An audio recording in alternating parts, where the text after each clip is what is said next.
Hola familia, nada más estamos aquí para compartir acerca de la palabra de Dios. Yo soy el Padre Samuel Blanes Gutiérrez, sin gusto estar contigo. Estamos en el día número 326 de la lectura de la palabra de Dios. En este día vamos a compartir del libro de los Hechos de los Apóstoles, capítulo 5, de la carta a los Romanos, capítulo 8, y el libro de los Proverbios, capítulo 27, versículos del 7 al 9. Vamos a prepararnos a la escritura para continuar la lectura de la palabra de Dios. También vamos a preparar nuestro corazón, en el nombre del Padre, y del Hijo, y del Espíritu Santo. Amén. Del libro de los Hechos de los Apóstoles, capítulo 5. Sin embargo, un hombre llamado Ananías, de acuerdo con su mujer Safira, vendió una propiedad y se quedó por una parte del precio. Sabiéndole también su mujer, luego llevó la parte restante y la puso a disposición de los apóstoles. Pero le dijo: Ananías, ¿por qué has permitido que Satanás te convenciera para engañar al Espíritu Santo, quedándote con parte del precio del campo? ¿Acaso no era tuyo antes de venderlo? ¿Y después de venderlo no era tuyo el dinero? ¿Por qué has hecho esto? No has metido a los hombres sino a Dios. Al oír Ananías estas palabras, cayó muerto, y un gran terror invadió a todos los que lo oyeron. Enseguida se levantó unos jóvenes, amortajaron el cadáver y lo llevaron a enterrar. Unas 3 horas más tarde entró su mujer, porque no sabía nada de lo sucedido. Pedro le preguntó: dime si usted vendieron el campo por tal cantidad. Ella contestó: sí. Pero le dijo: ¿por qué se pusieron de acuerdo para tentar al Espíritu del Señor? Ya se oyen los pasos de los que regresan de sepultar a tu marido. Ellos te verán también a ti. En ese momento ella cayó a sus pies y murió. Al entrar los jóvenes, la encontraron muerta y la llevaron a enterrar junto a su marido. Este hecho produjo un gran temor en toda la iglesia y todos los que veían esta historia. Prodigios de los apóstoles. Los apóstoles realizaron muchos signos y prodigios en medio del pueblo. Todos los creyentes se reunían en el pórtico Salomón, por los demás no se atrevían a juntarse con ellos. El pueblo, sin embargo, le tenía una gran estima, de modo que una multitud de hombres y mujeres se incorporó al número de los que creían en Jesús. Incluso sacaban a los enfermos de la plaza y le ponían en camillas y en garillas, para que, al pasar Pedro, al menos su sombra tocara a alguno de ellos. Un gran número de personas procedentes de las ciudades cercanas acudían a Jerusalén, llevando enfermos y poseídos por espíritus inmundos, y todos quedaban sanos. Persecución contra los apóstoles. Entonces el sumo sacerdote y todos los de su partido, es decir, el grupo de los saduceos, llenos de rabia, detuvieron a los apóstoles y los metieron a la cárcel pública. Pero el ángel del Señor abrió por la noche la puerta de la cárcel, los sacó y les dijo: vayan, preséntense en el templo y anuncien al pueblo todo lo referente a este estilo de vida. Dóciles a este mandato, entraron de madrugada en el templo y se pusieron a enseñar.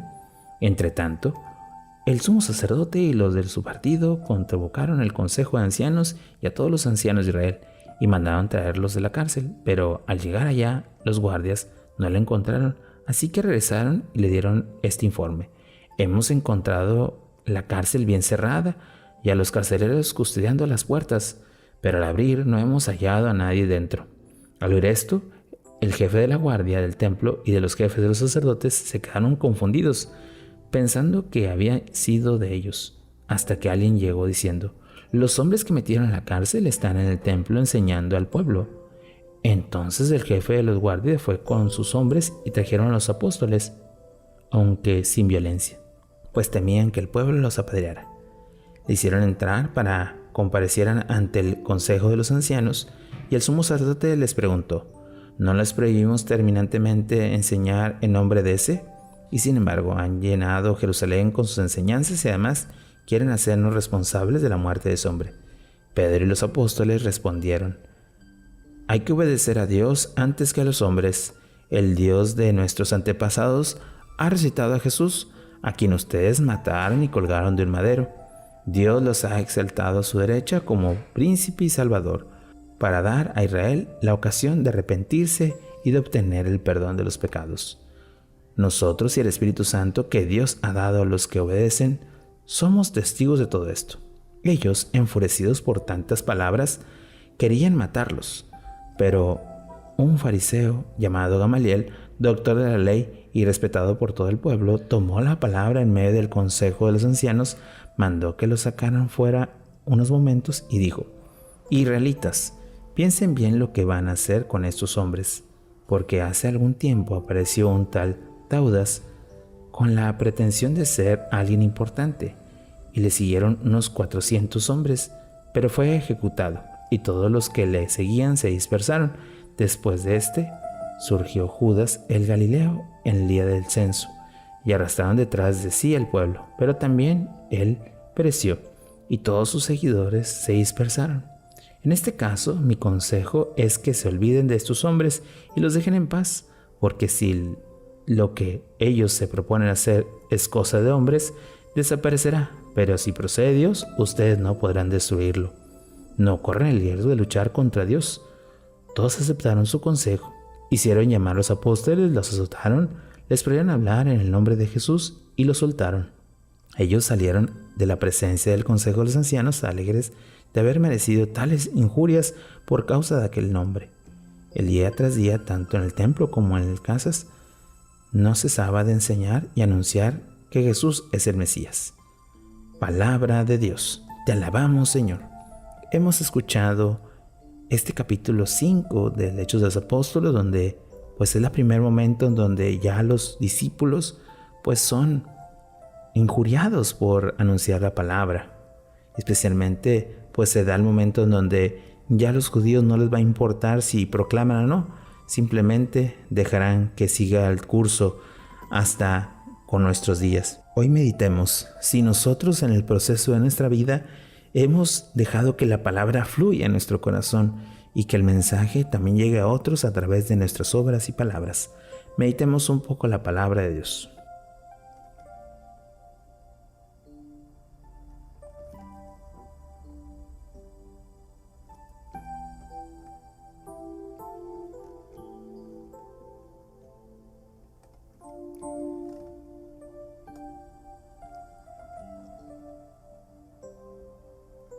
Habiendo meditado el libro de los Hechos de los Apóstoles, pasemos ahora a la carta a los Romanos, capítulo 8. La vida en el Espíritu. Ya no pesa, por tanto, condenación alguna sobre la que viven en Cristo Jesús, porque la ley del Espíritu vivificador me ha liberado por medio de Cristo Jesús de la ley del pecado y de la muerte, pues los que era imposible para la ley, a causa de la vida humana, lo realizó Dios enviando su propio Hijo con una naturaleza semejante a la del pecado.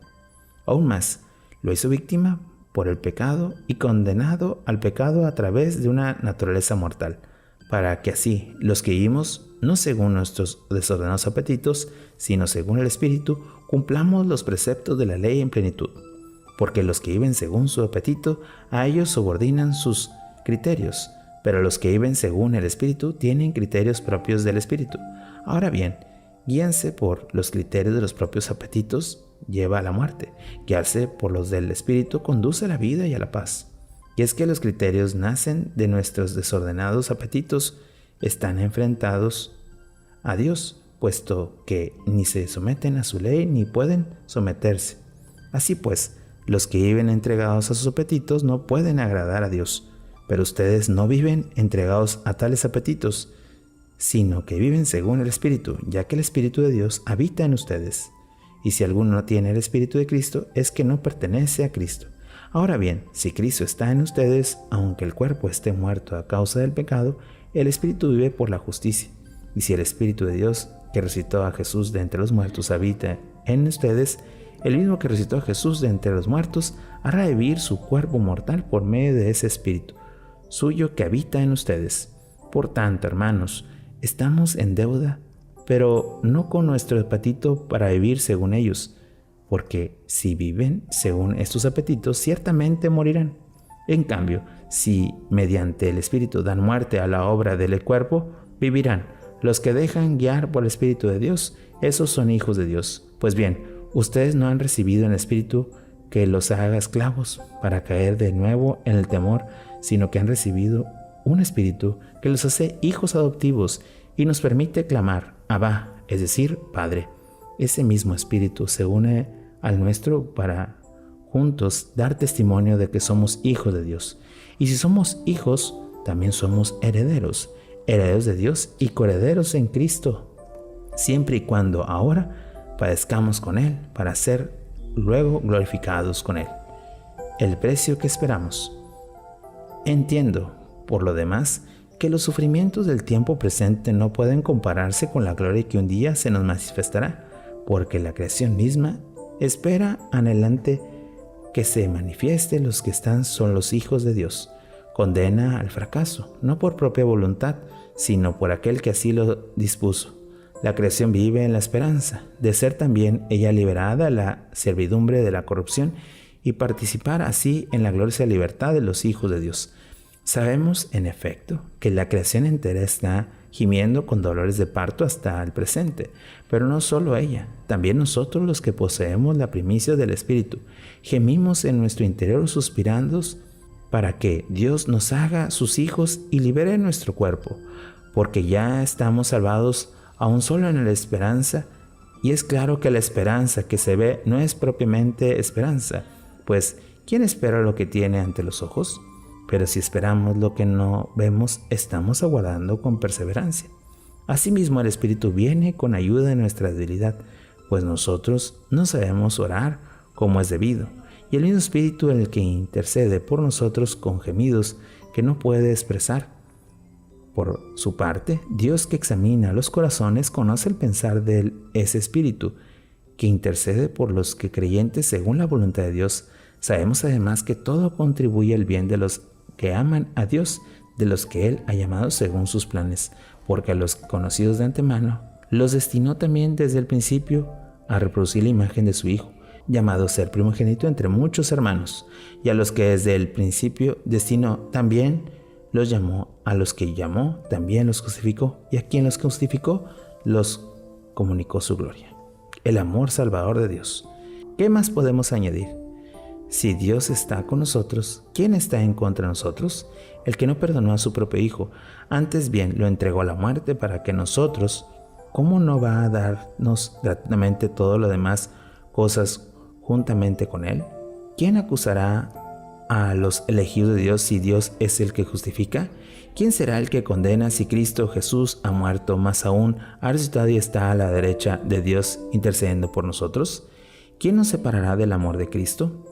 ¿El sufrimiento, la angustia, la persecución, el hambre, la desnudez, el peligro, la espada? Ya lo dice la Escritura. Por tu causa estamos expuestos a la muerte cada día. Nos consideran como ovejas destinadas al matadero. Pero Dios, que nos ama, hará que salgamos victoriosos de todas estas pruebas, porque estoy seguro que ni muerte ni vida, ni ángeles, ni otras fuerzas sobrenaturales, ni la presente ni lo futuro, ni la poder ni de cualquier clase, ni lo de arriba ni lo de abajo, ni cualquier otra criatura podrá separarnos del amor manifestado en Cristo Jesús, Señor nuestro.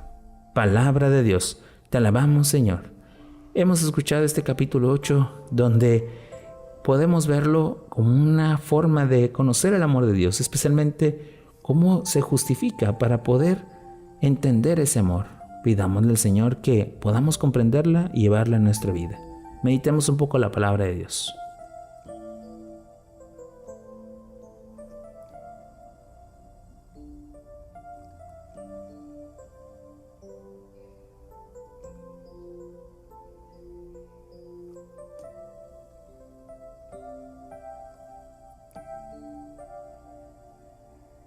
Habiendo meditado el libro de la carta de los Romanos, pasemos ahora al libro de los Proverbios, capítulo 27, versículos del 7 al 9.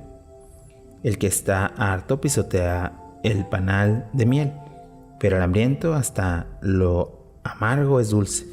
Como un pájaro errante lejos de su nido, es el hombre errante lejos de su hogar. El perfume y el incienso alegra el corazón. La dulzura del amigo es consuelo del alma. Palabra de Dios. Te alabamos, Señor. Oración final. Señor, gracias por justificarnos. Gracias por hacerte presente. Gracias por dejar llevar el mensaje para que nosotros y toda la comunidad y nuestro hermano pueda encontrarte a ti para alcanzar tu gracia y sobre todo la salvación. Tú que vives y reinas por los siglos de los siglos. Amén. Bueno, familia, hemos tenido un día más de lectura de la palabra, esperando que podamos seguir perseverando en todo, viviendo esta gran experiencia. Que tengas un bonito día y una fantástica semana. Bendiciones.